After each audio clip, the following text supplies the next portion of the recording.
Kidney and gallbladder stone treatment available at RNS Pharma, first floor, opposite Canara Bank, Bahadurpura X Road. मज़ीद तफ़सीलात के लिए रब्त करें 9703939436 या 9390610436 पर।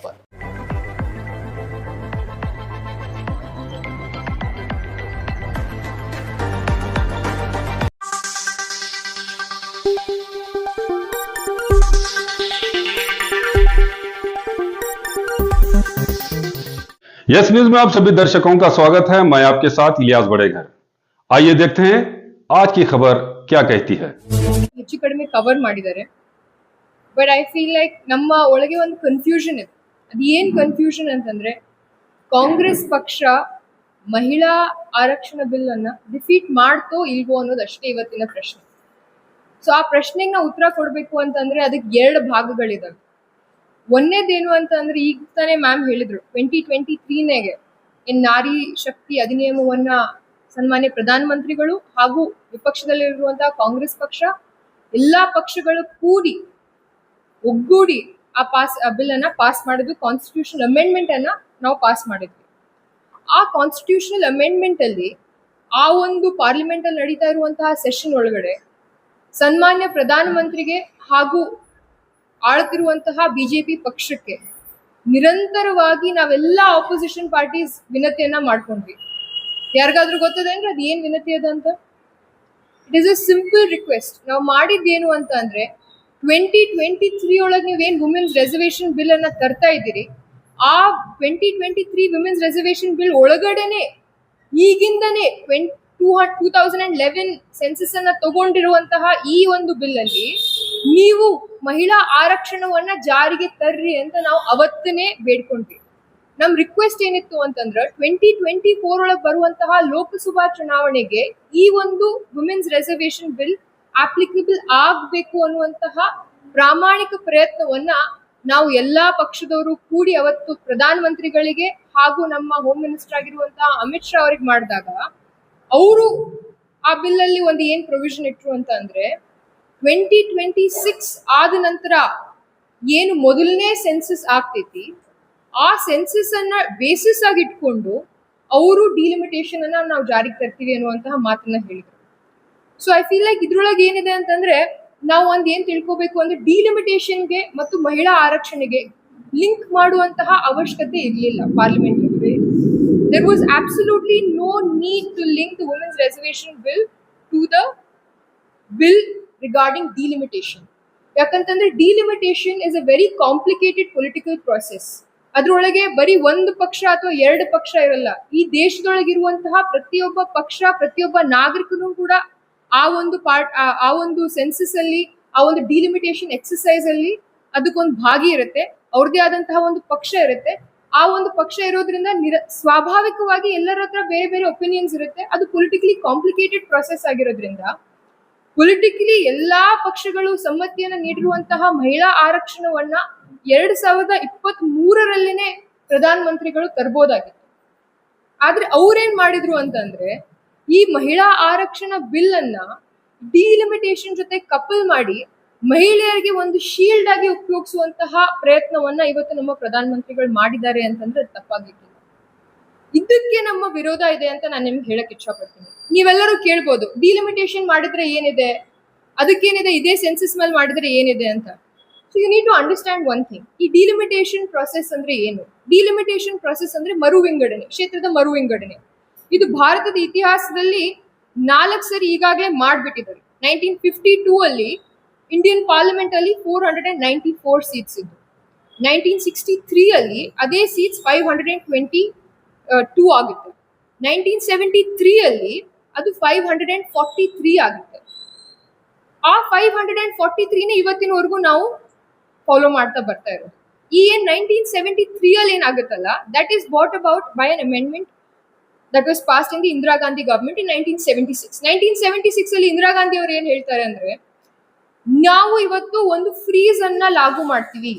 ಈ 543 ಸೀಟ್ಸ್ ಮೇಲೆ ಎಲ್ಲಾ ಸ್ಟೇಟ್ಸ್ ನೀವು ಸೀಟ್ಸ್ ಅನ್ನ ಶೇರಿಂಗ್ ಬೇಸಿಸ್ ನಾವು ಇವತ್ತೇನು ರೇಷಿಯೋ ಅನ್ನ ತಯ ಮಾಡಿದ್ದೀವಿ, ಇದೇ ರೇಷಿಯೋ ಅನ್ನ, ಇದೇ ಸೀಟ್ ನಂಬರ್ ಅನ್ನ ನಾವು ಫ್ರೀಸ್ ಮಾಡಿ ಮುಂಬರುವಂತಹ 15ರಿಂದ 20 ವರ್ಷದವರೆಗೂ ನೀವು ಇದನ್ನೇ ಫಾಲೋ ಮಾಡಬೇಕು ಅನ್ನುವಂತಹ ಒಂದು ಲಾ ಅನ್ನ ಅಮೆಂಡ್ಮೆಂಟ್ ಅನ್ನ ಪಾರ್ಲಿಮೆಂಟ್ ಅಲ್ಲಿ ಪಾಸ್ ಮಾಡ್ತಾರೆ.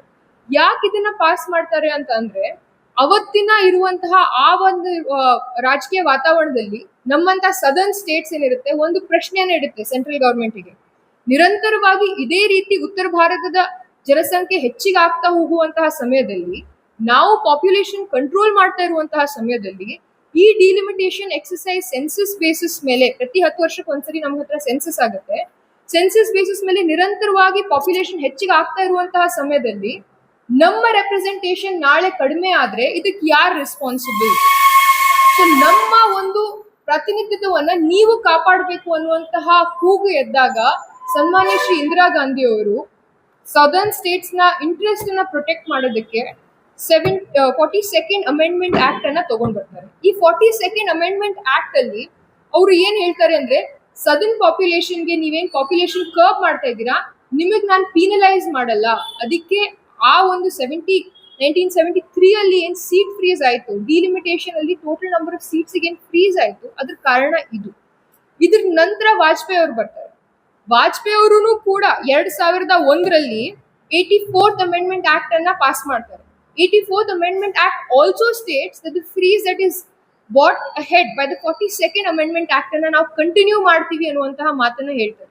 ಅವ್ರು ಯಾಕೆ ವಾಜಪೇಯಿ ಅವರನ್ನು ಕೂಡ ಆ ಹೆಜ್ಜೆನ ಯಾಕೆ ತಗೊಂಡ್ರು? ಯಾಕಂತಂದ್ರೆ ನಮ್ಮಂತಹ ಸದರ್ನ್ ಸ್ಟೇಟ್ಸ್, ಕೇರಳ, ತಮಿಳುನಾಡು, ಆಂಧ್ರ ಪ್ರದೇಶ್, ಇಂಥ ಸ್ಟೇಟ್ಸ್, ಕರ್ನಾಟಕ, ಇವೆಲ್ಲ ಸ್ಟೇಟ್ಸ್ ಇಂಟ್ರೆಸ್ಟ್ ಅನ್ನ ನಾವು ಪ್ರೊಟೆಕ್ಟ್ ಮಾಡಬೇಕು ಅನ್ನುವಂತಹ ಉದ್ದೇಶದಿಂದ ಸನ್ಮಾನ್ಯ ಶ್ರೀ ವಾಜಪೇಯಿ ಅವರು ಅವತ್ತೂ ಕೂಡ ಇದೇ ಸೇಮ್ ಬೇಸಿಸ್, ಇದೇ ಸೇಮ್ ಲಾಜಿಕ್ ಮೇಲೆ ಈ ಒಂದು ಸೀಟ್ ಶೇರಿಂಗ್ ಬೇಸಿಸ್ ಅನ್ನ ಕಂಟಿನ್ಯೂ ಮಾಡ್ತಾರೆ. ಆದ್ರೆ ಈ ಒಂದು ಏನ್ 84th ಅಮೆಂಡ್ಮೆಂಟ್ ಆಕ್ಟ್ ಏನ್ ಹೇಳುತ್ತೆ ಅಂದ್ರೆ, delimitation exercise will be done again on the basis of the first census that happens. Admissions are open in Al-Huda Urdu medium school and lead English medium school Vijaypur. तालीम की बेहतरीन पहचान बन चुके अल-हुदा उर्दू मीडियम स्कूल और लीड इंग्लिश मीडियम स्कूल सिर्फ एक school नहीं बल्कि बच्चों के बेहतर मुस्तकबल की मजबूत बुनियाद हैं। यहाँ मॉडर्न एजुकेशन के साथ साथ दीनी तालीम भी दी जाती है ताकि बच्चे करिकुलर एक्टिविटीज के साथ साथ को करिकुलर एक्टिविटीज के जरिए अखलाक, कम्युनिकेशन स्किल्स और ओवरऑल डेवलपमेंट में आगे बढ़ सके। स्कूल में मौजूद हैं वेल क्वालिफाइड और एक्सपीरियंस्ड टीचर्स, वेल इंफ्रास्ट्रक्चर और फर्निश्ड क्लासरूम्स, प्लेग्राउंड और van facility, CCTV surveillance, spoken English, abacus और smart classes, sports, science and maths activities, दीनियात एग्जीबिशन और quiz competitions, only fees no donation. हर क्लास में सिर्फ 25 से 30 स्टूडेंट्स का इंटेक रखा गया है। वैकेशन क्लासेस भी लिए जा रहे हैं, तो देर किस बात की, नर्सरी से 10th तक के लिए एडमिशंस शुरू हो चुके हैं। एड्रेस JM रोड, KSB colony, near Indira Nagar, Vijayapur. अधिक जानकारी के लिए स्क्रीन पर दिए गए नंबर्स पर कॉल करें। Post 2026. ಸೊ ಫಸ್ಟ್ ಸೆನ್ಸಸ್ 2026 ಆದ ನಂತರ ಏನು ಮೊದಲನೇ ಸೆನ್ಸಸ್ ಆಗುತ್ತೆ, ಆ ಸೆನ್ಸಸ್ ಬೇಸಿಸ್ ಮೇಲೆ ನೀವು ಡಿಲಿಮಿಟೇಷನ್ ಅನ್ನ ಮತ್ತೆ ಮಾಡಬಹುದು ಅನ್ನುವಂತಹ ಮಾತನ್ನ ಹೇಳ್ತಾರೆ. ನೀವ್ ಈ ಮಾತನ್ನ ಬಹಳ ಗಮನಿಸಿ ನೀವು ಯೋಚನೆ ಮಾಡ್ಬೇಕು. ಯಾಕೆ ನಾನು ನಿಮ್ಗೆ ಈ ಮಾತನ್ನ ಹೇಳ್ತೀನಂದ್ರೆ, ಇವಾಗಿರುವಂತಹ ಆಡಳಿತ ಪಕ್ಷ ಒಂದು ಷಡ್ಯಂತ್ರವನ್ನ ರಚಿಸಿದೆ. ಅದ್ ಏನ್ ಮಾಡಿದೆ ಅಂದ್ರೆ 2023ರಲ್ಲಿ ನಾರಿ ವಂದನಾ ಅಧಿಶಕ್ತಿ ನಿಯಮವನ್ನ ತಗೊಂಡ್ ಬರುತ್ತೆ. ಆದ್ರೆ ವಾಟ್ ಈಸ್ ದ ರೀಸನ್, ಯಾಕೆ ಇಂಪ್ಲಿಮೆಂಟ್ ಯಾಕೆ ಆಗಿಲ್ಲ ಅದು ಇಮಿಡಿಯೇಟ್ ಆಗಿ? ಯಾಕಂದ್ರೆ 2003ರಲ್ಲಿ ಅದನ್ನ ಅವ್ರು ಇಂಪ್ಲಿಮೆಂಟ್ ಮಾಡ್ಬಿಟ್ಟಿದ್ರೆ ಆ ಒಂದು ಬೇಸಿಸ್ ಮೇಲೆ ಸೀಟ್ ಶೇರಿಂಗು ಹಾಗೂ ರೆಸರ್ವೇಶನ್ ಫ್ರೀಸ್ ಆಗ್ಬಿಟ್ಟಿತ್ತು. ಸೊ ಅದನ್ನ ತಪ್ಪಿಸೋದಕ್ಕೆ ತಮ್ಮ ಓನ್ ಟೈಮ್ ಲೈನ್ ಮೇಲೆ ತಮಗ್ ಬೇಕಾಗಿರುವಂಗೆ ಮರು ವಿಂಗಡಣೆ ಮಾಡ್ಬೇಕು ಅನ್ನುವಂತಹ ಉದ್ದೇಶದಿಂದ ಆಡಳಿತ ಪಕ್ಷ ಏನ್ ಮಾಡ್ತಾ ಇದೆ ಅಂತಂದ್ರೆ ಸೆನ್ಸಸ್ ಅನ್ನೇ ಡಿಲೇ ಮಾಡ್ತು.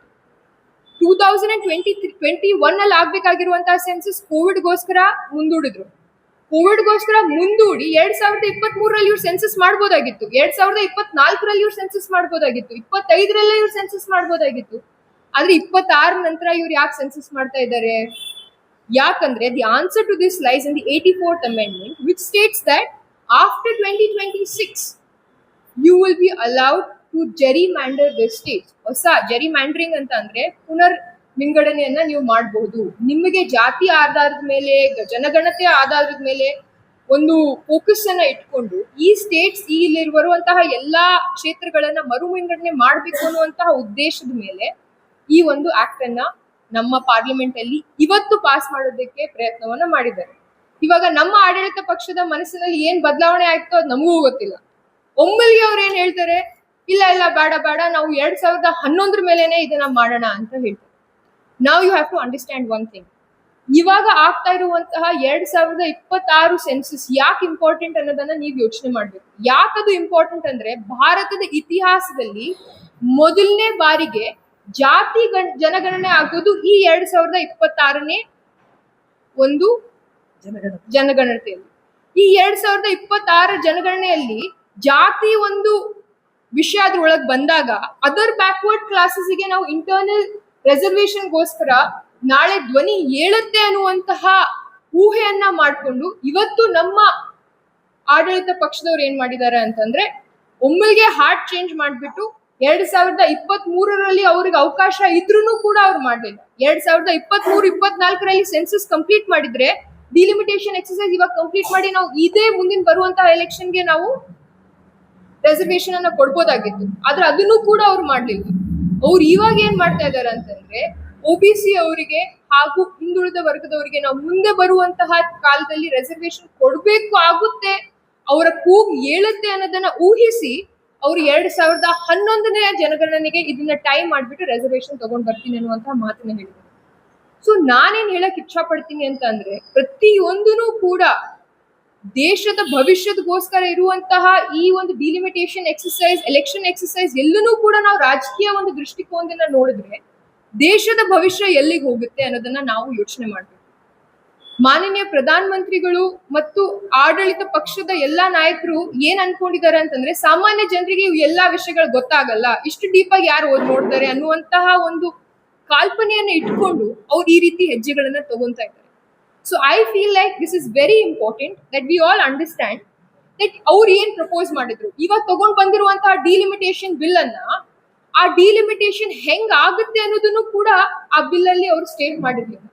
ಸೊ ಬೇಸಿಕಲಿ ಅವ್ರು ಏನ್ ಹೇಳ್ತಾ ಇದ್ದಾರೆ ಅಂತಂದ್ರೆ, ಇಡೀ ರಾಜ್ಯದ, ಇಡೀ ದೇಶದ ಆಪೋಸಿಷನ್ ಪಾರ್ಟೀಸ್ ಎಲ್ಲ ನನಗೆ ಒಂದು ಬ್ಲಾಂಕ್ ಚೆಕ್ ಬರೆದು ಕೊಡ್ರಿ, ನಾವು ಮುಂದೆ ಹೆಂಗ್ ಬೇಕಾದಂಗ್ ಡಿಲಿಮಿಟೇಷನ್ ಮಾಡ್ಕೊಂಡು ಹೋಗ್ತೀವಿ ಅನ್ನುವಂತಹ ಮಾತನ್ನ ಮಾನ್ಯ ಪ್ರಧಾನ ಮಂತ್ರಿಗಳು ಹೇಳಿದಾಗ ಯಾವ ಬೇಸಿಸ್ ಮೇಲೆ ನಾವು ಅವ್ರಿಗೆ ನಂಬಿಕೆಯನ್ನ ಇಟ್ಕೋಬೇಕು ಅನ್ನೋದನ್ನ ನೀವು ಥಿಂಕ್ ಮಾಡ್ಬೇಕು.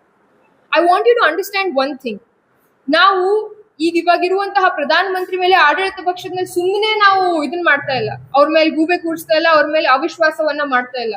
ಈಗಾಗಲೇ 2 ರಾಜ್ಯಗಳಲ್ಲಿ ಡಿಲಿಮಿಟೇಷನ್ ಆಗಿದೆ. ಯಾವ ರಾಜ್ಯಗಳು? ಅಸ್ಸಾಮಲ್ಲಿ ಆಗಿದೆ, ಜಮ್ಮು ಅಂಡ್ ಕಾಶ್ಮೀರಲ್ಲಿ ಆಗಿದೆ. ಈ 2 ಕ್ಷೇತ್ರಗಳಲ್ಲಿ ನೀವೊಂದು ಪ್ಯಾಟರ್ನ್ ಅನ್ನ ಅಬ್ಸರ್ವ್ ಮಾಡ್ಬೋದು. ಜಮ್ಮು ಅಂಡ್ ಕಾಶ್ಮೀರ್ ಅಲ್ಲಿ ನೀವೇನ್ ನೋಡ್ತೀರಾ ಅಂತಂದ್ರೆ, ಜಮ್ಮು ಅಲ್ಲಿರುವಂತಹ ಪಾಪ್ಯುಲೇಷನ್ 5.38 ಮಿಲಿಯನ್, ಕಾಶ್ಮೀರಲ್ಲಿ ಇರುವಂತಹ ಪಾಪ್ಯುಲೇಷನ್ 6.89 ಮಿಲಿಯನ್. ಜಮ್ಮು ಅಲ್ಲಿರುವಂತಹ seats 38 seats. 38 seats increases to 43 seats after delimitation. ಆದ್ರೆ ನೀವು ಇದನ್ನೇ ಯೋಚನೆ ಮಾಡಿ, ಹೆಚ್ಚಿನ ಜನಸಂಖ್ಯೆ ಇರುವಂತಹ ಕಾಶ್ಮೀರ್ ಭಾಗದಲ್ಲಿ 46 ಸೀಟ್ಸ್ ಹೋಗಿ ಬರೀ 47 ಸೀಟ್ಸ್ ಆಗುತ್ತೆ. So what is the government trying to do? ಎಲ್ಲಿ ಅವರಿಗೆ ಡಿಲಿಮಿಟೇಷನ್ ಅಧಿಕಾರವನ್ನ ಸಿಗುತ್ತೋ ಅವ್ರು ಹೆಂಗ್ ಬೇಕಾದಂಗ ಅದನ್ನ ದುರುಪಯೋಗವನ್ನ ಮಾಡ್ತಾ ಇದ್ದಾರೆ. ಇವಾಗ ಅಸ್ಸಾಮಲ್ಲೂ ಕೂಡ ನಾವು ಅದನ್ನೇ ನೋಡ್ಬೋದು. Total number of seats that were influenced by backward communities and minorities in Assam before the delimitation exercise carried out by the central government was 35. 35 seats ಎಲ್ಲಿ ಇನ್ಫ್ಲೂಯೆನ್ಸ್ ಆಗ್ತಾ ಇತ್ತು, ಡಿಲಿಮಿಟೇಷನ್ ಆದ ನಂತರ ಅದು ಬರೀ 22 ಸೀಟ್ ಆಗುತ್ತೆ. ಸೊ ಈ ಡಿಲಿಮಿಟೇಷನ್ ಎಕ್ಸರ್ಸೈಸ್ ಅನ್ನ ಅವ್ರು ಈಗಾಗಲೇ ಮಾಡ್ಬಿಟ್ಟಿದ್ದಾರೆ. ಅವ್ರು ಯಾವ ರೀತಿ ಮಾಡ್ತೀವಿ ಅನ್ನೋದನ್ನ ತೋರಿಸ್ಬಿಟ್ಟಿದ್ದಾರೆ. ಸೊ ಯಾವ ಬೇಸಿಸ್ ಮೇಲೆ ನಾವು ಆಪೋಸಿಷನ್ ಪಾರ್ಟೀಸ್ ಆಗಿ ಅವ್ರ ಮೇಲೆ ಭರೋಸೆ ಇಟ್ಕೊಂಡು ನೀವು ಡಿಲಿಮಿಟೇಷನ್ ಮಾಡಿ ಅಂತ ಹೇಳಕ್ಕಾಗುತ್ತೆ? ಅದ್ರ ಜೊತೆ ಆಗಿ ಮ್ಯಾಮ್ ಇವಾಗ ಹೇಳಿದ್ರು, and you need to understand, ಮಾನನೀಯ ಅಮಿತ್ ಶಾ ಅವರು ಪಾರ್ಲಿಮೆಂಟ್ ಅಲ್ಲಿ ನಿಂತ್ಕೊಂಡು ಹೇಳ್ತಾರೆ. ಅವ್ರು ಏನ್ ಹೇಳ್ತಾರೆ ಅಂತ ಅಂದ್ರೆ, ನೋಡಿ ನಾವು 50% ಸೀಟ್ ಅನ್ನ ಇನ್ಕ್ರೀಸ್ ಮಾಡ್ತೀವಿ, ಪ್ರಪೋರ್ಷನಲ್ ಆಗಿ 50% ಸೀಟ್ ಇನ್ಕ್ರೀಸ್ ಮಾಡಿದ್ರೆ ಯಾರಿಗೂ ತೊಂದರೆ ಆಗಲ್ಲ, ಎಲ್ಲರಿಗೂ ಸೀಟ್ ಶೇರ್ ಸೇಮ್ ಇರುತ್ತೆ ಅನ್ನೋದನ್ನ ಮಾತನ್ನ ಹೇಳ್ತಾರೆ. ಬಟ್ ಇಲ್ಲಿನೂ ಕೂಡ ಒಂದು ನ್ಯೂಆನ್ಸ್ ಇದೆ that you have to understand. ಅದೇನು ಅಂತಂದ್ರೆ, ಮ್ಯಾಮ್ ಹೇಳ್ದಂಗೆನೆ 80 seats of Uttar Pradesh will become 120 seats, Tamil Nadu will become 39 to 59, Karnataka will become 28 to 42. Correct? ಆದರೆ you have to understand that ಈ ಸೀಟ್ಗಳೇನು ಹೆಚ್ಚಿಗಾಗುತ್ತೆ ಅಲ್ಲ, ಇವಾಗ ಟೋಟಲ್ ಉತ್ತರ ಭಾರತದಲ್ಲಿ ಇರುವಂತಹ ಸೀಟ್ಸ್ ಎಷ್ಟು? 238. ಹಿಂದಿ ಹಾರ್ಟ್ಲ್ಯಾಂಡ್ ಅನ್ನುವಂತಹ ಮಾತನ್ನ ನಾವೇನ್ ಹೇಳ್ತೀವಿ, ಮಧ್ಯಪ್ರದೇಶ್, ರಾಜಸ್ಥಾನ್, ಉತ್ತರ ಪ್ರದೇಶ್, ಈ ಒಂದು ಬೆಲ್ಟ್ ಅಲ್ಲಿ ಬರುವಂತ ಗುಜರಾತ್, ಈ ಬೆಲ್ಟ್ ಅಲ್ಲಿ ಬರುವಂತಹ ಸೀಟ್ಸ್ ಟೋಟಲ್ ಎಷ್ಟಿದೆ? 228. ಆಫ್ ದಟ್ ಬಿಜೆಪಿ ಎಷ್ಟು ಆಳ್ತಾ ಇದೆ? 127. ಆದ್ರೆ ಅದನ್ನೇ ನೀವು ಸದರ್ನ್ ಸ್ಟೇಟ್ಸ್ ಅಲ್ಲಿ ನೋಡಿ. ಸದರ್ನ್ ಸ್ಟೇಟ್ಸ್ ಅಲ್ಲಿ total southern States parliamentary representation is 130 seats. Number of seats that have BJP parliamentarians 29. ಬರೀ 29 ಸೀಟ್ 130ರಲ್ಲಿ. ನಾಳೆ ಪ್ರಪೋರ್ಷನಲಿ 50% ಇನ್ಕ್ರೀಸ್ ಆದ್ರೂ ಕೂಡ ಓವರ್ ಆಲ್ ನಂಬರ್ ಸ್ಟ್ರೆಂತ್ ಏನಿದೆ ಹಿಂದಿ ಹಾರ್ಟ್ಲ್ಯಾಂಡ್ ಅದು ಏರಿಕೆ ಆಗೋಗುತ್ತೆ. And we will not be able to match that proportion. So ಅವರು single handedly they can take any decision in the parliament because the number of seats that are represented by the Hindi heartland will increase exponentially. So delimitation is a very complicated exercise. ನಾನು ಏನ್ ಹೇಳಕ್ ಇಚ್ಛಾ ಪಡ್ತಾ ಇದ್ದೀನಿ ಅಂತಂದ್ರೆ delimitation. Bijapur शहर के मशहूर तालीमी इदारे इंशाल इंग्लिश मीडियम स्कूल में अब सुनहरा मौका आपके लिए। We are hiring. अगर आप में है पढ़ाने का जुनून और बच्चों के बेहतर मुस्तकबल बनाने का जज्बा तो आज ही जुड़िए हमारे साथ। स्कूल में जरूरत है mother teacher 1st to 5th standard के लिए, science teacher 4 post, spoken English teacher 4 post, Kannada teacher, computer teacher, sports teacher male या फीमेल, ड्राइवर और आया की भी जरूरत है।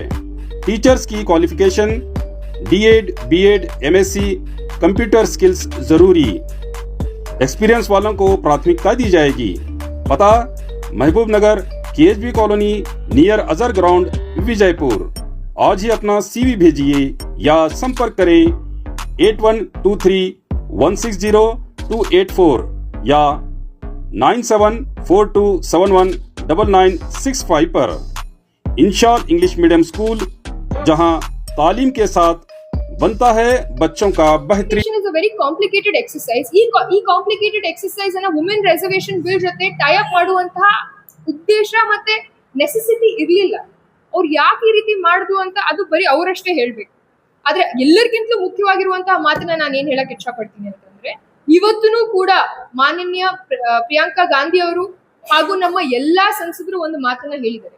ಇವತ್ತೂ ಕೂಡ ನೀವು ಮುಂದಿನ ಪಾರ್ಲಿಮೆಂಟರಿ ಸೆಷನ್ ಅಲ್ಲಿ ಒಂದು ಸೆಷನ್ ಅನ್ನ ಕರೆದು ಅಲ್ಲಿ ನೀವು ಇದನ್ನೇ 2023 ಅಲ್ಲಿ ನೀವೇನ್ ಭಾರತೀಯ ಅಧಿನಿಯಮ ತಗೊಂಡ್ ಬಂದಿದ್ದೀರಾ, ಈ ಎಕ್ಸಿಸ್ಟಿಂಗ್ ಸೀಟ್ಸ್ ಮೇಲೆ 33% ರಿಸರ್ವೇಶನ್ ಮಾಡಿ. V will support it in parliament. Congress party ಹೇಳ್ತಾ ಇದೆ, ನಾವು ನಿಮ್ಗೆ ಸಪೋರ್ಟ್ ಅನ್ನ ಕೊಡ್ತೀವಿ, ನೀವು ಒಳ್ಳೆ ಮನುಷ್ಯರಿಂದ 543 ಸೀಟ್ ಏನಿದೆ ಅದರಲ್ಲಿ 33% ರಿಸರ್ವೇಶನ್ ಅನ್ನ ತಗೊಂಡ್ ಬನ್ನಿ ಪಾರ್ಲಿಮೆಂಟ್ ಅಲ್ಲಿ. We will support it and we will help you pass it. Unanimously ಎಲ್ಲಾ ಪಾರ್ಟೀಸು ಹೇಳ್ತಾರೆ that they will cross the 2/3 threshold and they will be able to pass it in parliament provided our existing seats ಮೇಲೆ 33% reservation ಅನ್ನ ತಗೊಂಡ್ ಬರ್ಬೇಕು.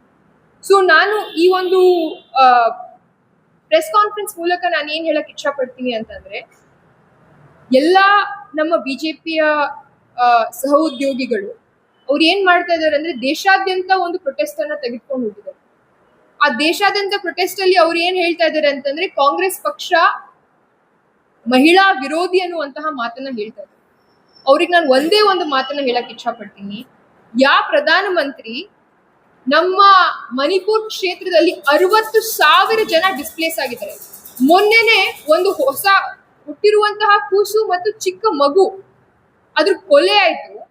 ಅಲ್ಲಿ ಒಂದು ಮಹಿಳೆಗೆ ಬತ್ತಲೆ road ಅಲ್ಲಿ ನಡೆಸಿ ರೇಪ್ ಮಾಡಿರುವಂತಹ ಸಮಯದಲ್ಲಿ ಆ ಒಂದು ವಿಡಿಯೋ ಜಗತ್ತಿಗೆ ಬರಬೇಕು ಅಂತಂದ್ರೆ 70 ದಿನ ಆಯ್ತು. ಇನ್ಸಿಡೆಂಟ್ ಆಗಿ 70 ದಿನಕ್ಕೆ ಆ ಒಂದು ಇನ್ಸಿಡೆಂಟ್ ನೇಷನ್ ಗೊತ್ತಾಗಿದೆ. ಅಲ್ಲಿಂದ ಇವತ್ತಿನವರೆಗೂ 60,000 ಜನ ಈ ಒಂದು ಇಶ್ಯೂ ಅಲ್ಲಿ ಡಿಸ್ಪ್ಲೇಸ್ ಆಗಿದ್ದಾರೆ. ಆ ಮಹಿಳೆಯರಿಗೆ ಅವರಿಗೆ ಮಾತನಾಡಿಸುವಂತಹ ಸೌಜನ್ಯತೆನೂ ಇಲ್ಲ, ಮತ್ತೆ ಅವ್ರ ಬಗ್ಗೆ ಮಾತನಾಡುವಂತಹ ಧೈರ್ಯನೂ ಇಲ್ಲ. ಅಂತ ಒಂದು ಪ್ರಧಾನ ಮಂತ್ರಿಗಳು ಇವತ್ತು ನಮಗ್ ಹೇಳ್ತಾ ಇದ್ದಾರೆ ನೀವು ಮಹಿಳಾ ವಿರೋಧಿ ಅಂತ. ಈ ದೇಶದ ಪ್ರತಿಯೊಬ್ಬ ಮಹಿಳೆ, ಮಣಿಪುರ್ ಆಗಿರಬಹುದು, ಉತ್ತರ ಪ್ರದೇಶ ಆಗಿರಬಹುದು, ಕರ್ನಾಟಕ ಆಗಿರಬಹುದು, every one of is is a citizen of India. And ಪ್ರಧಾನ ಮಂತ್ರಿಗಳು ಬರೀ ಕಾಂಗ್ರೆಸ್ ಅಥವಾ ಬಿಜೆಪಿ ಪಕ್ಷಕ್ಕೆ ಪ್ರಧಾನ ಮಂತ್ರಿ ಅಲ್ಲ, ಅವ್ರು ನಂದು ಪ್ರಧಾನ ಮಂತ್ರಿ, ನಿಮ್ಮದು ಪ್ರಧಾನ ಮಂತ್ರಿ, ಮಣಿಪುರ್ ಒಳಗಿರುವಂತಹ ಮಹಿಳೆಯರದು ಪ್ರಧಾನ ಮಂತ್ರಿ. ಇಂಥ ಒಂದು ಕಷ್ಟದ ಪರಿಸ್ಥಿತಿಯಲ್ಲಿ 3 ವರ್ಷಗಳಿಂದ ಇಂಟರ್ನ್ಯಾಷನಲ್ ಏಜೆನ್ಸೀಸ್ ಅಲ್ಲಿ ತಾಂಡವ ಆಡ್ತಾ ಇದ್ದಾವೆ. ಪಾಪಿ ಸೀಡ್ಸ್, ಪಾಪಿಯನ್ನ ಕಲ್ಟಿವೇಶನ್ ಮಾಡುವಂತಹ ಪರಿಸ್ಥಿತಿಗೆ ನಮ್ಮ ರೈತರು ಬಂದು ಅಲ್ಲಿ ಡ್ರಗ್ ಟ್ರಾಫಿಕಿಂಗ್, ಡ್ರಗ್ ಟ್ರೇಡಿಂಗ್ ನಡೆದಿದೆ. ಅಲ್ಲಿರುವಂತಹ ಜನರು ಬರೀ ಟಾರ್ಚರ್ಸ್ ಅನ್ನ ಹತ್ಕೊಂಡು ಸಾವಿರಾರರ ಪೈಗಾಮ್ನಲ್ಲಿ ಅಲ್ಲಿ ಪ್ರೊಟೆಸ್ಟ್ ಮಾಡ್ತಾ ಇದ್ದಾರೆ. ಇಂತಹ ಒಂದು ಪರಿಸ್ಥಿತಿಯಲ್ಲಿ, ಇಂತಹ ಒಂದು ಕಷ್ಟದ ಪರಿಸ್ಥಿತಿಯಲ್ಲಿರುವಂತಹ ನಮ್ಮ ಸಹೋದ್ಯೋಗಿಗಳು, ನಮ್ಮ ಸಹೋದರರಾಗಿರುವಂತಹ ಮಣಿಪುರ ಒಳಗಿರುವಂತಹ ಜನರ ಬಗ್ಗೆ ಮಾತನಾಡುವಂತಹ ನೈತಿಕತೆಯನ್ನು ಇಟ್ಕೊಳ್ದೇ ಇರುವಂತಹ ಪ್ರಧಾನಮಂತ್ರಿಗಳು ಇವತ್ತು ನಮಗ್ ಹೇಳ್ತಾ ಇದ್ದಾರೆ ನಾವು ಮಹಿಳಾ ವಿರೋಧಿ ಅಂತ. ಇದೇ ಉನ್ನಾವ್ ಕೇಸಲ್ಲಿ ತಾನು ರೇಪ್ ಆದ ನಂತರ ತನ್ನ ಫ್ಯಾಮಿಲಿ ಮೆಂಬರ್ಸ್ ಅನ್ನ ಕಳ್ಕೊಂಡು, ತಮ್ಮ ಇಷ್ಟು ಟಾರ್ಚರ್ ಅನ್ನ ಸಹಿಸಿಕೊಂಡು ಸುಪ್ರೀಂ ಕೋರ್ಟ್ ಇಂದ ವರ್ಡಿಕ್ಟ್ ಕೊಟ್ಟಿರುವಂತಹ ಒಬ್ಬ ಮಹಿಳೆಗೆ ನ್ಯಾಯ ಕೊಡದೆ ಆಗದೆ ಇರುವಂತಹ ಸರ್ಕಾರ ಇವತ್ತು ನಮಗ್ ಹೇಳುತ್ತೆ ನಮಗ್ ನೈತಿಕತೆ ಇಲ್ಲ ಅಂತ. ಸೊ ನಾನು ಒಂದೇ ಒಂದು ಮಾತನ್ನ ಹೇಳಕ್ ಇಷ್ಟಪಡ್ತೀನಿ, ಮಾನ್ಯ ನಮ್ಮ ಸರ್ಕಾರದವರಿಗೆ ಹಾಗೂ ಪ್ರಧಾನಮಂತ್ರಿಗಳಿಗೆ ಹಾಗೂ ನಮ್ಮ ಹೋಮ್ ಮಿನಿಸ್ಟರ್ ಅವರಿಗೆ, ನಮ್ಮ ದೇಶದಲ್ಲಿ ಬಹಳಷ್ಟು ಮಹಿಳೆಯರು ಸಂಕಷ್ಟದಲ್ಲಿದ್ದಾರೆ. Economy is in a disarray. Rupee is performing at its history low. ಇಡೀ ಸೌತ್ ಏಷ್ಯಾದಲ್ಲಿ we are the worst performing currency. RBI is selling reserves, stopping NDF trades and taking every resort possible. ಇಂಥ ಒಂದು ಸಮಯದಲ್ಲಿ ನೀವು ಆರ್ಥಿಕ ಸಮಸ್ಯೆಗಳನ್ನ, ಸಾಮಾಜಿಕ ಸಮಸ್ಯೆಗಳನ್ನ, ನಮ್ಮ ಕ್ಷೇತ್ರದೊಳಗಿರುವಂತಹ ಮಹಿಳೆಯರ ಸಮಸ್ಯೆಗಳನ್ನ ಆಲಿಸುವ ಬದಲು ಬರೀ ರಾಜಕೀಯವನ್ನ ನಾವೆಲ್ಲರೂ ಮಾಡ್ಕೊಂಡು ಹೋದ್ರೆ ದೇಶದ ಪರಿಸ್ಥಿತಿ ಉದ್ಧಾರ ಆಗಕ್ಕೆ ಸಾಧ್ಯ ಇಲ್ಲ. ಸೊ ಅದಕ್ಕಾಗಿ ನಾನು ಅವರಲ್ಲಿ ಕಳಕಳಿಯ ವಿನಂತಿ ಏನು ಅಂತ ಅಂದ್ರೆ, ನೀವು 543 ಸೀಟ್ಸ್ ಮೇಲೆ ಇದೇ ಪಾರ್ಲಿಮೆಂಟ್ ಅಲ್ಲಿ, ಬರುವಂತಹ ಪಾರ್ಲಿಮೆಂಟ್ ಅಲ್ಲಿ ಪ್ಲೀಸ್ ಹೋಲ್ಡ್ ಅ ವೋಟ್. ನಾವು ನಿಮಗೆ ಸಪೋರ್ಟ್ ಕೊಡ್ತೀವಿ. ನೀವು 33% ರಿಸರ್ವೇಶನ್ ಅನ್ನ ಈ 543 ಸೀಟ್ಸ್ ಮೇಲೆ ಲಾಗು ಮಾಡಿ, ಸಿಂಪಲ್ ಆಗಿ ಲಾಗು ಮಾಡಿ. ಡಿಲಿಮಿಟೇಷನ್ ಅನ್ನ ಕಪಲ್ ಮಾಡಬೇಡಿ, ಬೇರೆ ಏನು ತಗೊಂಡ್ ಬರಬೇಡಿ. ನಾವು ನಿಮಗೆ ಸಪೋರ್ಟ್ ಕೊಡ್ತೀವಿ, ನೀವು ಲಾಗು ಮಾಡಿ. ಇಫ್ ನಿಮ್ಮ ಹತ್ರ ನಿಜವಾಗ್ಲೂ ಮಹಿಳಾ ಆರಕ್ಷಣವನ್ನ ತರುವಂತಹ ನಿಮ್ಮ ಮನುಷ್ಯ ಇದ್ರೆ ಪ್ಲೀಸ್ ಮಾಡಿ. ಯಾಕಂತಂದ್ರೆ 2023ರಲ್ಲಿ ಪಾಸ್ ಆಗಿರುವಂತಹ ಬಿಲ್ ಅನ್ನ ನೀವು 2026ಕ್ಕೆ ನೋಟಿಫಿಕೇಶನ್ ಕೊಡ್ತೀರಾ. ಅದಾದ್ಮೇಲೆ ನಮಗೆ ಹೇಳ್ತಾ ಇದ್ದೀರಾ ನೀವು ಮಹಿಳಾ ವಿರೋಧಿ ಅಂತ. ಸೊ ಅದಕ್ಕೆ ನಾನು ಮಾನನೀಯ ಪ್ರಧಾನಮಂತ್ರಿಯಲ್ಲಿ ರಿಕ್ವೆಸ್ಟ್ ಏನು ಅಂತ ಅಂದ್ರೆ, please bring the reservation bill to the parliament. Please table it. The Congress MPs and the Congress leadership has clearly stated that we will give you 33%. If you bring 33% reservation for women on 543 basis, now ನಿಮಗೆ support ಕೊಡ್ತೀವಿ. ಇಷ್ಟು ಹೇಳ್ಬಿಟ್ಟು sir, ನಿಮಗೆ ಪ್ರಶ್ನೆ ಇದ್ರೆ ಕೇಳ್ರಿ sir. ಏನಾದ್ರು ಪ್ರಶ್ನೆ ಇದ್ರೆ ಕೇಳ್ಬೋದು. ಇಲ್ಲ, ಯಾರಾದ್ರೂ ಹೇಳ್ತೀರೇನಮ್ಮ ಏನಾದ್ರು?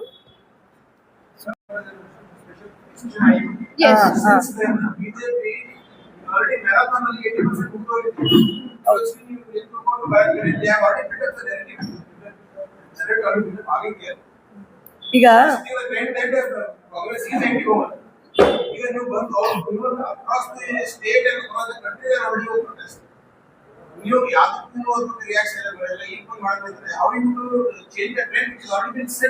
ಇವಾಗ ನೋಡಿ, ಒಂದ್ ಮಾತು ಹೇಳ್ತೀನಿ. ಮೊದ್ಲಿಂದೆ ಪ್ರಧಾನಮಂತ್ರಿಯವರು ಬಿಜೆಪಿಯವರು ಜನರ ದಿಕ್ಕನ್ನು ತಪ್ಪಿಸ್ತಾ ಬಂದಿದ್ದಾರೆ, ಅದೇ ಮಾಡ್ತಾ ಇದ್ದಾರೆ. ಇವಾಗೂ ಅದೇ ಟ್ರೆಂಡ್ ಅವ್ರು ಸೆಟ್ ಮಾಡಿದ್ದಾರೆ. ಇವಾಗ ಯಾಕೆ ಹೇಳ್ತಾ ಇದೀವಿ ಅಂದ್ರೆ, ಈ delimitation bill separate, woman reservation bill is already passed. ಅದ್ರ ಮೇಲೆ ಇದು ಚರ್ಚೆ ಮಾಡುವುದೇ ಬೇಕಾಗಿಲ್ಲ. ಅವರು ಇವಾಗ ಮಾಡ್ಬೇಕಾಗಿದ್ರೆ ಇಲೆಕ್ಷನ್ ಮಧ್ಯದಲ್ಲಿ ಯಾಕೆ ಮಾಡ್ತಿದ್ರು, ಅದು ಸ್ವಲ್ಪ ನೀವು ಯೋಚನೆ ಮಾಡ್ಬೇಕಾಗುತ್ತೆ. ಇಲೆಕ್ಷನ್ ವೋಟಿಂಗ್ ನಡೆದಿದೆ, ಇನ್ನೂ ಪೆಂಡಿಂಗ್ ಇತ್ತು ನಮ್ ವೆಸ್ಟ್ ಬೆಂಗಾಲ್ ಮತ್ತೆ ತಮಿಳ್ನಾಡು. ಅದರಲ್ಲಿ ಸ್ಪೆಷಲ್ ಸೆಷನ್ ಕರೆದಿ ಇದೆಲ್ಲ ಮಾಡ್ಬೇಕು. ಸರ್ಕಸ್ ಯಾಕೆ ಮಾಡ್ಬೇಕಾಗಿತ್ತು ಅವರು?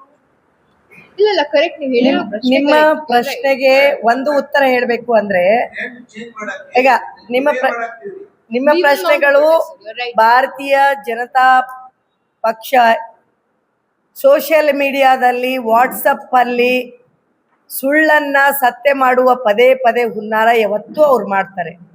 ಇದು ಕೂಡ ರೋಡ್ಗೆ ತಂದು ತಪ್ಪು ಕಲ್ಪನೆ ಮಾಡ್ತಾ ಇದ್ದಾರೆ. ನಮ್ಮದು ರಾಜ್ಯದಲ್ಲಿ ಈಗಾಗಲೇ ಪತ್ರದ ಒಂದು ಮೂಲಕ ಪ್ರಧಾನಮಂತ್ರಿಯವರಿಗೂ ನಮ್ಮ ರಾಷ್ಟ್ರೀಯ ಮಹಿಳಾ ಅಧ್ಯಕ್ಷರು, ಇವರು ಮಹಿಳಾ ಅಧ್ಯಕ್ಷರು ಹೇಳ್ತಾರೆ, ಎಲ್ಲ ಮಹಿಳೆಯರ ಕಡೆಯಿಂದ, ಇಡೀ ದೇಶದಲ್ಲಿ ಮಹಿಳೆಯರ ಕಡೆಯಿಂದ ಪೋಸ್ಟ್ ಲೆಟರ್ ಒಂದು ಹೋಗುವುದ ಮೂಲಕ ಪ್ರಧಾನಮಂತ್ರಿಯವರಿಗೆ ಕಿವಿಯಲ್ಲಿ ಸಂಯುಕ್ತ ಪಾಟೀಲ್ ಅವರು ಹೇಳ್ದಂಗೆ ಎಲ್ಲ ಮಹಿಳೆಯರ ಇಚ್ಛೆಯಂತೆ 543ರಲ್ಲೇ 33% ಮೀಸಲಾತಿ ಏನಂತ ತಂದ ನೋಡಿ ಹೆಣ್ಮಕ್ಳು ಹೆಂಗಿದೀವಿ.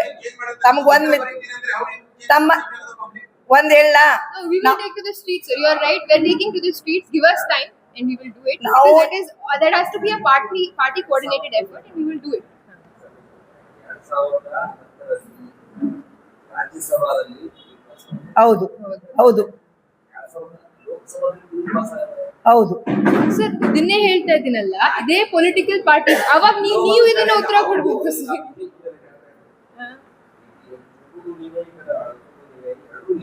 ಸರ್ ನಾವೊಂದ್ ಮಾತು ಹೇಳ ಕರೆಕ್ಟ್ 2010 ಏನಾಯ್ತು ಸರ್ ಲೋಕಸಭೆ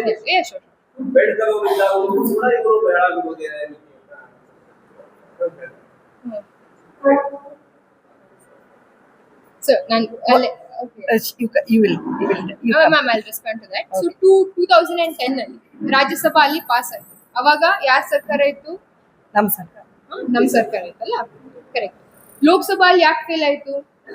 ವಿರೋಧ ಪಕ್ಷ Because we don't need a simple majority to pass this bill. We need 2/3 majority to pass this bill. ಇವಾಗ ಈ ಲೋಕಸಭಾ ಯಾಕೆ ಪಾಸ್ ಆಯ್ತು? ಆಪೋಸಿಷನ್ ಅಲ್ಲಿ ನಾವು ಕೂತ್ಕೊಂಡಿದೀವಿ, ನಾವು ಸಪೋರ್ಟ್ ಮಾಡಿದ್ದಕ್ಕೇನೆ ಅದು ಪಾಸ್ ಆಯ್ತು. ಇವಾಗ ನಾವು ಸಪೋರ್ಟ್ ಮಾಡಿರ್ಲಿಲ್ಲ ಅಂತಂದ್ರೆ ಈ ನಾರಿ ಶಕ್ತಿ ಅಧಿನಿಯಮ ಒಂದನ್ನು ಕೂಡ ಬರ್ತಾ ಇರ್ಲಿಲ್ಲ. ನಾವು ಸಪೋರ್ಟ್ ಮಾಡಿದ್ದಕ್ಕೇನೆ 2/3 ಮೆಜಾರಿಟಿ ಅವ್ರಿಗೆ ಸಿಕ್ಕಿದ್ದು. ಸೊ ಆ ಟೈಮ್ ಅಲ್ಲಿ ಯಾರು ನಮಗ್ ಸಪೋರ್ಟ್ ಮಾಡಿಲ್ಲ? ಹಂಗಂದ್ರೆ ಲೋಕಸಭಾ ನಾವು ಪಾಸ್ ಮಾಡ್ಬೇಕಾಗಿದ್ರೆ ನಮಗೆ 2/3 ಮೆಜಾರಿಟಿ ಬೇಕಾಗಿತ್ತಲ್ಲ. ಸೊ ಯಾರ್ ಸಪೋರ್ಟ್ ಬೇಕಾಗಿತ್ತು ನಮಗೆ ಪಾಸ್ ಮಾಡಕ್ಕೆ? ಬಿಜೆಪಿ ಅವರು. Why did the bill lapse in the parliament? ಅದು ಲ್ಯಾಪ್ಸ್ ಆಯ್ತು by the way. Lok Sabha lapse ಆಗಿರೋದಕ್ಕೇನೆ ಅದು ಪಾಸ್ ಆಗ್ಲಿಲ್ಲ. ಯಾಕೆ ಲ್ಯಾಪ್ಸ್ ಆಯ್ತು ಅಂತ ಅಂದ್ರೆ ಪೊಲಿಟಿಕಲ್ ಕನ್ಸೆನ್ಸಸ್ ನ ಅವತ್ತಿರುವಂತಹ ಬಿಜೆಪಿ ಪಕ್ಷದವರು ತಮ್ಮ ಬೇಳೆ ಬೇಯಿಸ್ಕೊಳ್ಳೋದಕ್ಕೆ ಪಾಸ್ ಮಾಡಲಿಲ್ಲ ಪಾರ್ಲಿಮೆಂಟ್ ಅಲ್ಲಿ. ಇವತ್ತು ನಮ್ಮನ್ನ ಬ್ಲೇಮ್ ಮಾಡ್ತಾ ಇದ್ದಾರೆ. ಅದಕ್ಕೆ ಮಾನ್ಯ ಪ್ರಿಯಾಂಕಾ ಗಾಂಧೀಜಿ ಅವರು ಒಂದು ಮಾತು ಹೇಳಿದ್ದಾರೆ ಅವ್ರ ಭಾಷಣದಲ್ಲಿ. ಅವರು ಅಲ್ಲೇ ಸದನದಲ್ಲೇ ಒಂದು ಮಾತು ಹೇಳಿದ್ದಾರೆ. ಪ್ರತಿ ಸಲ ಅಮಿತ್ ಶಾ ಅವರು ಮಾನ್ಯ ಹೋಮ್ ಮಿನಿಸ್ಟರ್ ಅವರು ಒಂದು ಮಾತು ಹೇಳಿದ್ರು, ಹರ್ ಬಾರ್ ಎ ವಿಧೇಯಕ್ ಲಾನೆ ಕೆ ಟೈಮ್ ಪೇ ಓ ಪಾರ್ಟಿ ಎ ಪಾರ್ಟಿ ಉಸ್ಕೋ ಅಪೋಸಿಟ್ ಕಿಯಾ ಅಂತ ಹೇಳಿದ್ರು.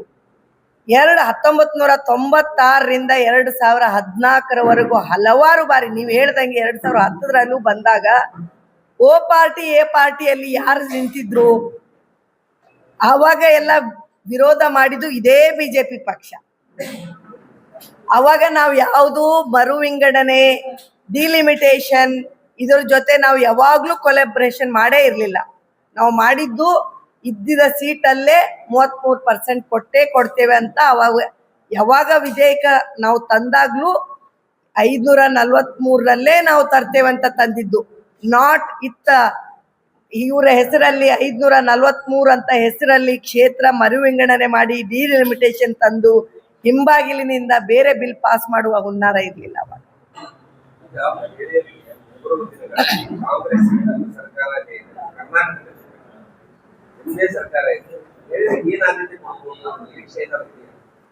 ಸರ್ ಕರ್ನಾಟಕದಲ್ಲಿ ಇನ್ನೂ ಎಷ್ಟು ಆದ್ಯತೆ ಕೊಡ್ಬೇಕು ಸರ್ ಪ್ರತಿಯೊಬ್ಬ ಮಹಿಳೆಗೆ? Sir, who has passed the 33% reservation bill? 73rd and 74th Amendment Act was passed in Rajiv Gandhi government. ನಾವು 33% ಆರಕ್ಷಣವನ್ನ ಇಡೀ ಭಾರತ ದೇಶ ತುಂಬಾ ಎಲ್ಲಾ ಪಂಚಾಯತಿಯಲ್ಲಿ ಕೊಟ್ಟಿರುವಂತಹ ಸರ್ಕಾರ ಯಾರ್ದು? ಅದು ನಮ್ದೇ ಸರ್ಕಾರ. ಅವತ್ತೂ ಕೂಡ ನಾವು ಡಿಲಿಮಿಟೇಷನ್ ಅದು ಇದು ಅಂತ ಅದನ್ನ ಕಾಂಪ್ಲಿಕೇಟ್ ಮಾಡ್ಬೋದಾಗಿತ್ತು. ಆದ್ರೆ ಮಾನನೀಯ ರಾಜೀವ್ ಗಾಂಧಿ ಅವರು ಅದನ್ನ ಮಾಡಲಿಲ್ಲ. 72ನೇ 73ನೇ ಅಮೆಂಡ್ಮೆಂಟ್ ಏನು ಪಾರ್ಲಿಮೆಂಟ್ ಅಲ್ಲಿ ಕಾನ್ಸ್ಟಿಟ್ಯೂಷನ್ ತಂದಿರುವಂತಹ ಅಮೆಂಡ್ಮೆಂಟ್ ಏನಿದೆಯಲ್ಲ, that is what gives reservation to women in local panchayats. ನಿಮ್ಮ ಮಾತಿಗೆ ಒಂದು ಉತ್ತರ, ಕರೆಕ್ಟ್ ಉತ್ತರ ಮುಂದಿನ ದಿನಮಾನದಲ್ಲಿ ನೀವು ಕೇಳಿದ್ರಿ. ನೀವು ಸ್ಟ್ಯಾಟಿಸ್ಟಿಕ್ಸ್ ನೋಡಿ, ನಾನು ಒಂದು ಮಾತು ಹೇಳಿದೆ, ಪ್ರಿಯಾಂಕಾ ಗಾಂಧೀಜಿಯವರು ಲಡ್ಕಿ ಹೂ ಲಡ್ ಸಕ್ತಿ ಹೂ ಅಂತ ಹೇಳಿ ಮಹಿಳೆಯರಿಗೆ ಜಾಸ್ತಿ ಟಿಕೆಟ್ ಸೀಟ್ ಕೊಟ್ಟಿದ್ರು. ನೀವು ಇತಿಹಾಸ ನೋಡಿದರೆ ಈ ಮೀಸಲಾತಿ ಮಾಡದೆ ನಾವು ಹೆಣ್ಮಕ್ಳಿಗೆ ನಮ್ಮ ಪಕ್ಷದಲ್ಲಿ ಕೊಡ್ತಾ ಇದ್ದಾರೆ. ಆದರೆ ನೀವು ಸ್ಟ್ಯಾಟಿಸ್ಟಿಕ್, ನಾನು ನಿಜವಾಗಿ ಹೇಳ್ತೀನಿ, ಸ್ಟ್ಯಾಟಿಸ್ಟಿಕ್ ನೋಡಿದರೆ ಒಂದು ಪುರುಷನ ಸಮಾನ ಒಂದು ಮಹಿಳೆಯರಿಗೆ ನಿಲ್ಲಿಸಿದ್ರೆ ಹೆಚ್ಚಿನ ಸಂಖ್ಯೆಯಲ್ಲಿ ರಿಸಲ್ಟ್ ಏನಾಗಿದ್ದಾವೆ ನೋಡಿ. ಅದಕ್ಕೆ ನಾವು ಹೇಳೋದು, ನಮಗೆ ಮೀಸಲಾತಿ ಕೊಡಿ, ನಾವು ಮಹಿಳೆಯರ ಜೊತೆನೆ ನಾವು ಫೈಟ್ ಮಾಡ್ತೇವೆ. ಸರ್ ನಮ್ಮ ರೆಪ್ರೆಸೆಂಟೇಷನ್ ಪಾರ್ಲಿಮೆಂಟ್ ಅಲ್ಲಿ 14% ಇದೆ. ಇಡೀ Nepal, Bangladesh, Philippines, South Korea, ಪಾಕಿಸ್ತಾನಲ್ಲೂ ಕೂಡ ಮಹಿಳಾ ಆರಕ್ಷಣೆ ಇದೆ. And Nepal and South Korea have 50% reservation for women.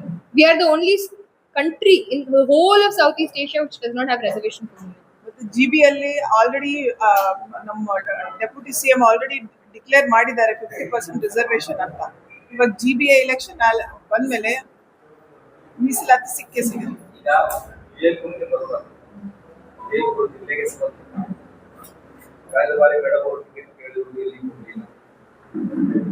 Madam ಅವರು ಟಿಕೆಟ್ ಕೇಳ್ಯಾರೆ, ಅವ್ರಿಗೂ ಕೊಡ್ಲಿಲ್ಲ. MP ಟಿಕೆಟ್ ಅವರು ಕೇಳ್ಯಾರೆ, ಅದನ್ನೇ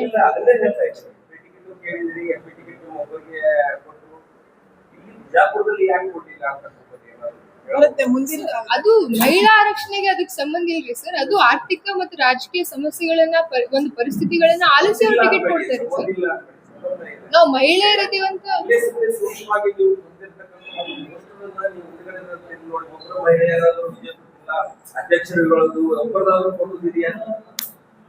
ಸರ್ ಆಯ್ತು, ನಾವು ಅಲ್ಲಿ ಬರ್ಬೇಕನ್ನುವಂತಹ ಪ್ರಾಮಾಣಿಕ ಪ್ರಯತ್ನ ನೀವು ಸಪೋರ್ಟ್ ಮಾಡ್ಬೇಕು. ಈಗ ನಮ್ಗೆ ಅಲ್ಲಿ ಬರ್ಬೇಕು ಅಂದ್ರೆ ನೀವು ಸಪೋರ್ಟ್ ಮಾಡ್ಬೇಕು.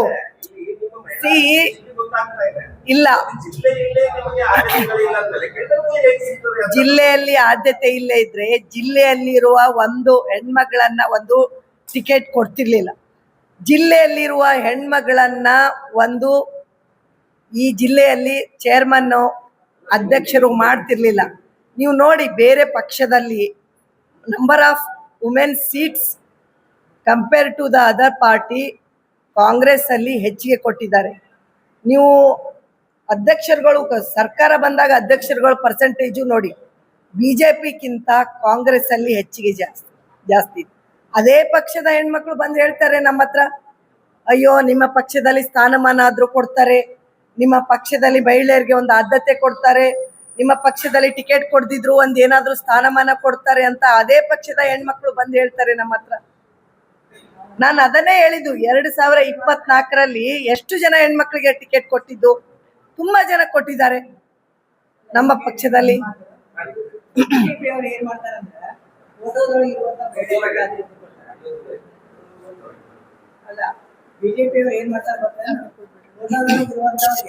ಪ್ರಾತಿನಿಧ್ಯ ಕೊಡ್ತಾರೆ ಮಹಿಳೆಯರಿಗೆ.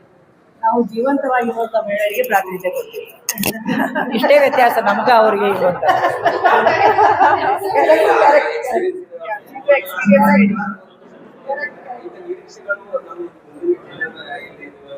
ನೀವೆಲ್ಲ ಸಪೋರ್ಟ್ ಯಾಕಂದ್ರೆ ಇದು ಕೊಡ್ಬೇಕನ್ನೋ ಉದ್ದೇಶನೇ ಇದ್ದಿದ್ದಿಲ್ಲ ಅವ್ರಿಗೆ ಕೊಡೋ ಉದ್ದೇಶನೇ ಇರಲಿಲ್ಲ.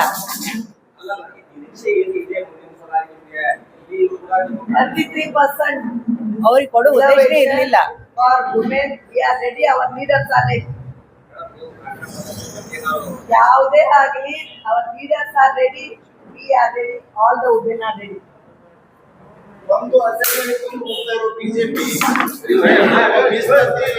ಒಂದು ಅಜೆಂಡಾ ಇಲ್ಲೇ ಇಲ್ಲ ಬಿಜೆಪಿಗೆ. ಹಿಂದೂ ಪಕ್ಷ ಎಂಬತ್ತಿದ್ರಲ್ಲಿ ಆದ್ರೆ ಕ್ಷೇತ್ರ ವಿಂಗಡಣೆ ಬಗ್ಗೆ ಭಯ ಯಾಕೆ ಅಂತ ಭಯ ನಾವು ಹೇಳಿದ್ರಲ್ಲ ಆಲ್ರೆಡಿ. ಮರು ವಿಂಗಡಣೆ ಇಲ್ಲ, ಸೆನ್ಸಸ್ ಪ್ರಕಾರದ ಮರು ವಿಂಗಡಣೆ ಬಗ್ಗೆ ಭಯ ಇಲ್ಲ, ಸೆನ್ಸಸ್ ಪ್ರಕಾರದ ಅದು ಬೇಡ ಅಂತ ಹೇಳ್ತೀವಿ. ತಗೊಂಡ್ ಬನ್ನಿ, ಅದನ್ನ ಮಾಡಿ, ಆದ್ರೆ ಅದಕ್ಕೂ ಇದಕ್ಕೂ ಲಿಂಕ್ ಮಾಡಬೇಡಿ. ಅವ್ರಿಗೆ ಬೀಳ್ತದಂತ ಆಲ್ರೆಡಿ ಗೊತ್ತಿತ್ತು.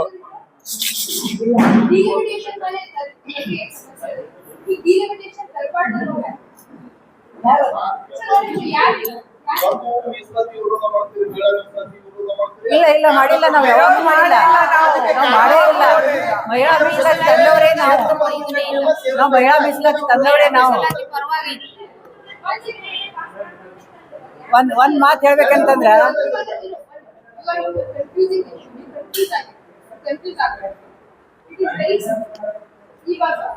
ನೀವೇನ್ ಕೇಳ್ತಾ ಡಿಲಿಮಿಟೇಷನ್ ನಾವು ಯಾಕೆ ಇವಾಗ ತಂದಿರುವಂತ ಅಮೆಂಡ್ಮೆಂಟ್ ಅಲ್ಲಿ ಡಿಲಿಮಿಟೇಷನ್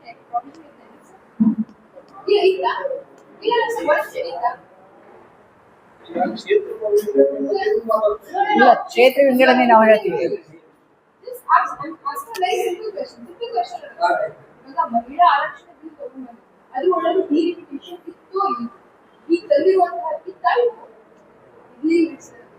ಈಗ ನೀವು ನನಗೆ ಹೇಳತ್ತೀರಿ ನೀವು ಡಿಲಿಮಿಟೇಷನ್ ಅನ್ನ ಅಪೋಸ್ ಮಾಡ್ತಾರೆ ಬಿಡ್ತೀರಿ ಅಂತ ಹೇಳಿ. ನಾನು ನಿಮಗೆ ಒಂದು ಸಿಂಪಲ್ ಮಾತು ಹೇಳಕತ್ತೀನಿ, ಅದ್ರೊಳಗೆ ಡಿಲಿಮಿಟೇಷನ್ ಎಕ್ಸರ್ಸೈಸ್ ಏನ್ ಇರ್ತದ ಅದು ಈಗಾಗಲೇ ಮೊದ್ಲೇನೆ ಕೂಡ ಪಾಸ್ ಆಗಿತ್ತು. ಇದು ಹೊಸ ಬಿಲ್ ಆಗ್ಬೇಕಾಗಿತ್ತು ಹಂಗಂದ್ರೆ ಆಲ್ರೆಡಿ ಪಾಸ್ ಮಾಡ್ಬಿಟ್ರಲ್ಲ, ಅದ್ರೊಳಗೆ ಡಿಲಿಮಿಟೇಷನ್ ಎಕ್ಸರ್ಸೈಸ್ ಇತ್ತು, ಅದನ್ನ ನಾವು ಯುನಾನಿಮಸ್ ಆಗಿ ವೋಟ್ ಮಾಡಿ ಪಾಸ್ ಮಾಡಿವಲ್ಲ. ಮತ್ತೆ ಸೆಕೆಂಡ್ ಬಿಲ್ ಅದು ಅಲ್ಲ ಮಹಿಳಾ ಬಿಲ್ ಬೀಳ್ತದಂತ ಆಲ್ರೆಡಿ ಹೆಂಗ್ ಗೊತ್ತಿತ್ತು ಅವ್ರಿಗೆ? ಸೆನ್ಸಸ್ ಒಳಗೆ ನಿಮ್ಗೆ ಮಾಧ್ಯಮದವರಿಗೆ ನಾವು ಅದನ್ನ ಟು ಅಂಡರ್ಸ್ಟ್ಯಾಂಡ್. ಅದಕ್ಕೆ ಅವ್ರು ಅದನ್ನ ಕಂಟ್ರೋಲ್ ಮಾಡಕ್ಕೆ ಟ್ರೈ ಮಾಡತಾರೆ, ನಾವು ಅದನ್ನ ಬ್ಯಾನರ್ ಇಟ್ಕೊಂಡು ಹೊರಗೆ ಬಂದ್ರು. ಎಲ್ಲರೂ ಕೂಡ ಬ್ಯಾನರ್ ಇಟ್ಕೊಂಡು ಹೊರಗೆ ಬಂದ್ರು. ಶ್ರೇಯಸ್ಸಿನ ಪ್ರಶ್ನೆ ಅಲ್ರಿ ಸರ್, ಜಸ್ಟ್ ರೆಸರ್ವೇಶನ್ ಪ್ರಶ್ನೆ ಅದು. ನೀವು ರೆಸರ್ವೇಶನ್ ತಗೊಂಡ್ ಬರ್ರಿ, ನೀವು ಶ್ರೇಯಸ್ ನೀವೇ ಇಟ್ಕೋರಿ. ಇನ್ನೂ ಎಷ್ಟು 100 ನಾವೇ ಇನ್ನೊಂದಿಷ್ಟು ಕೊಡ್ತೀವಿ ನಿಮ್ಗೆ ಶ್ರೇಯಸ್ ಬೇಕಾದ್ರೆ. ಈಗ ಇವ್ರು ಒಂದ್ ಮಾತು ಹೇಳಿದ್ರು ನೋಡಿ, ಅದು ಇಲ್ಲೋಡಿ ಇಲ್ಲಿ ಕೇಳಿ ಪೂರ್ತಿ. ಒಂದು ಮಾಧ್ಯಮದವ್ರು ಒಂದ್ ಮಾತು ಹೇಳಿದ್ರು, ಏನು ಮಹಿಳಾ ರಿಸರ್ವೇಶನ್ ಮಾಡಬಾರ್ದಂತ ಹೇಳಿನೇ ಅವರು ಮೊದಲೇ ಪೋಸ್ಟರ್ ರೆಡಿ ಮಾಡಿ ಬಂದಿದ್ರಂತೆ. ಪೋಸ್ಟರ್ ರೆಡಿ ಮಾಡಿ ಬಿಲ್ ಇನ್ನು ಪಾಸ್ ಆಗಿದ ಮೇಲೆ ಅದನ್ನ ಪೋಸ್ಟರ್ ಎಲ್ಲ ತಂದ್ರಂತೆ. ಸೊ ಇವೆಲ್ಲ ನೀವು ಮೊದಲನೇ ಅದೇನ ಬಜೆಟ್ ಆಗೋಕ್ಕಿಂತ ಮುಂಚೆನೆ ಅದ್ರ ಅಗೇನ್ಸ್ಟ್ ತಂದು ಪೋಸ್ಟರ್ ತಂದು ಹೇಳ್ತಾರಲ್ಲ ಆ ತರ.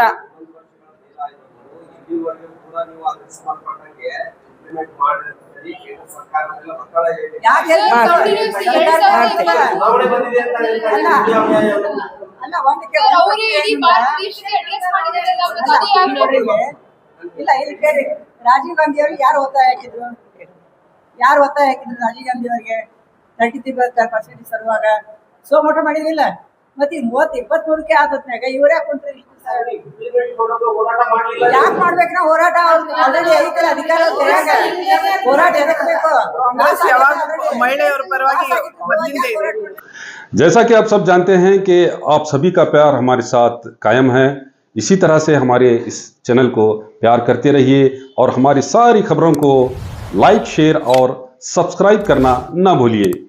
हमारा यही मकसद है कि आपको हर खबर जो है जैसा है वैसा ही आपको हम दिखाते रहेंगे, ना किसी का पक्ष लेंगे, ना किसी के विरोध में जाएंगे।